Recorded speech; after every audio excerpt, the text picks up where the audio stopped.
welcome again to my channel, Island Mamas in the House. Today we're going to make something that is special.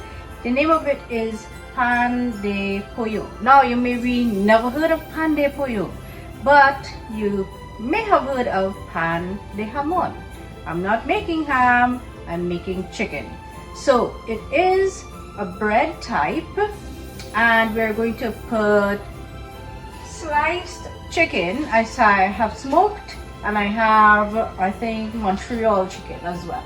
So we're going to do that. We're laying it. We're going to put cheese and olive. We're going to roll our dough and we're going to bake it.